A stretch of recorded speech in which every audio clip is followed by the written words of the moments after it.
I have a few minutes for You actually have 10 minutes. So. Oh, well, the people who didn't take up all their time, I could use it. It's not a lottery system. Oh, I see. I'll give you 10. I'll bet it is. You're back to 10. You're back to 10 minutes. Okay, anyway, my name is Gerry Forler. I'm a 40-year resident of Elmira and a member of Concerned Citizens opposed to the expansion of gambling in Woolwich. If council decides tonight to accept a casino, tomorrow Woolwich will depend on the losses of others. This will certainly be council's legacy. As few as 3 persons will make this important decision, having an impact on more than 500 residents of the region.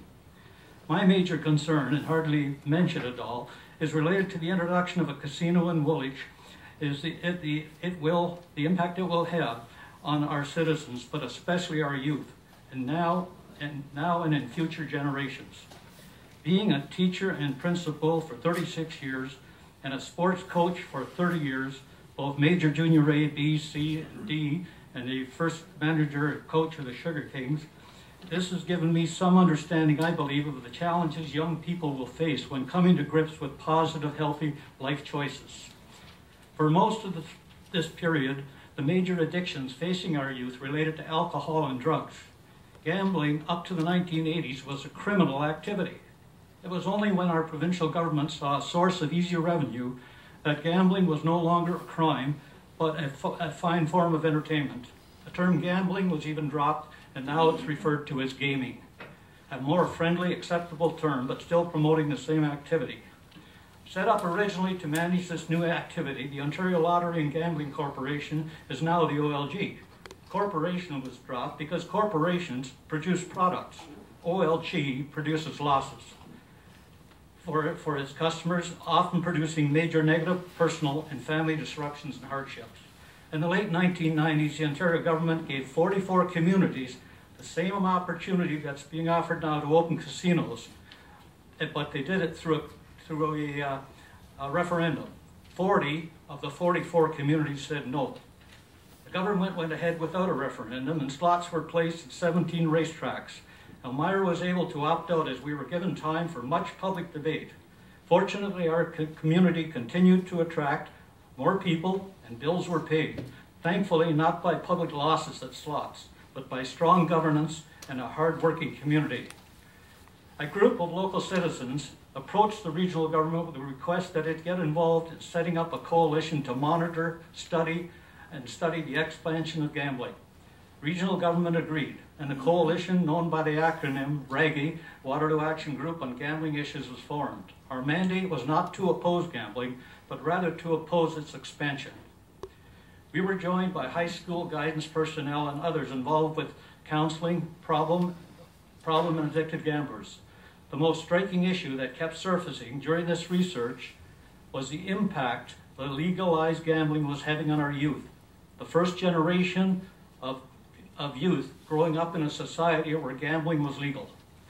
The government's intent on making gambling appear to be a normal form of entertainment was having a definite influence on 2 social groups in particular. Those under the legal age of gambling and those first-time legal gamblers in the 19 to 24-year age group who became most vulnerable to becoming problem gamblers or addicted because they had not been prepared for the temptation. Why was there such a need to be concerned with the status of our youth if for them gambling was illegal? Because gambling was the fastest growing addiction and still is among our youth in Canada, that's not mentioned, but I don't know what's more significant than that, subject to a second addiction as well, leading to very negative consequences, even suicide. Because of these concerns, we feared the type of massive expansion that is being considered tonight. RAGI took a definite stance on the various serious implications of the fast-growing addiction of young gamblers. The coalition declared, based on the government's hunger for easy money, is it not our responsibility as a society to provide our youth with an environment where they can make healthy and informed choices? Because gambling has become the fastest growing addiction among our youth in Canada, a vastly expanded and visibly accessible gambling venue will make them more vulnerable. Though youth are not allowed in casinos, they do access lotteries and online gambling. A study found that 42.6% of Ontario students gambled in 2009.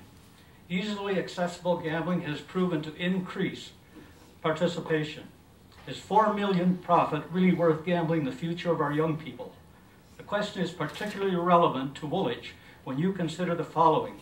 This is a recent headline in the Record, I believe it was around December the 12th. Woolwich booming, getting younger. And then it began. Kid-friendly Woolwich is launching another major suburb that could add 4,500 people in Elmira. It's part of a growth explosion that makes Woolwich Township the family-friendliest municipality within Waterloo Region. Woolwich is the only regional municipality that got younger between 2006 and 2011. That's after it added almost 800 children aged 14 or younger in new suburban homes, many in booming Breslau near the site of the possible casino. While the regional population aged by 16 months, Woolwich got 4 months younger. The second proposed site for a casino is the Farmers Market, within a few kilometers of 2 universities, a community college, and several high schools. What effort is being made to protect our youth against the negative impact of government's aggressive promotion and sponsoring of gambling? With this hurry-up offense rush to get casinos in place, has OLG shown any concern regarding the challenges faced by our youth, today's youth and the future generation? Let's put our youth at the forefront of all these decisions. The OLG proudly stated their presentation to Woolwich Council and a few citizens that it spends more on prevention, treatment, and research regarding gambling than any other jurisdiction in Canada, approximately 52 million. What they failed to mention was that the government spends $750 million a year on its promotion of gambling. That's right, close to $2 million a day promoting and sponsoring this activity. And that came from Rob Simpson, the former CEO of the Ontario Problem Gambling. They spend more than 14 times as much money on advertising than the amount they brag about spending on treatment, research, and prevention of problem gambling. I hope that Council and its administrators realize that they would not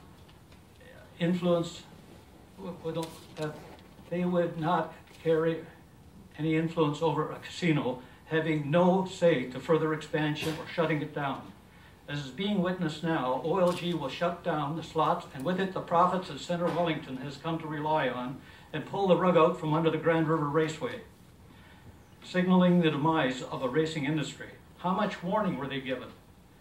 Will the casino, many times larger, face similar prospects? The Ontario Lottery and Gaming, the casino's private owners, could just as easily shut it down in 10 years.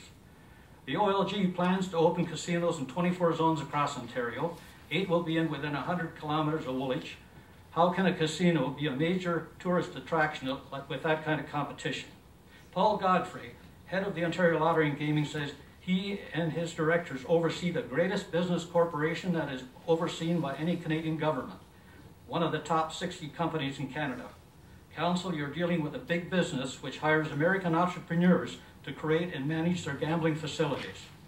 Mayor Cowan stresses the need for funds to repair sidewalks and roads. Does broken infrastructure take priority over broken families due to problem gambling? He also suggested that local citizens already have access to gambling, bingo, lotteries, or flights to Vegas. To compare a bingo with bingo with Vegas as a gambling experience is akin to comparing aspirin to cocaine. Council faces the challenge in which social and moral questions have to be weighed against economic benefits. The decision should be made by politicians who have not just the 4 million in mind, but have concern for a healthy, functional community. As Jim Treliving, one of Dragons on Dragon's Den, stated, remember, a place like Las Vegas wasn't built on winnings, but on the backs of those people who lost their shirts. The Toronto Medical Officer of Health states that Las Vegas has one of North America's highest suicide rates. In a recent promotion, the Ontario Lottery and Gaming outlined their concern for problem gamblers, stating that every Ontario casino features a responsible gambling resource center, offering information about gambling, tips on responsible play, and ways to get help confidentially. What has been their success rate in supporting Ontario's 350,000 problem gamblers? The Canada Safety Council reported over 200 gambling-related suicides occur in Canada.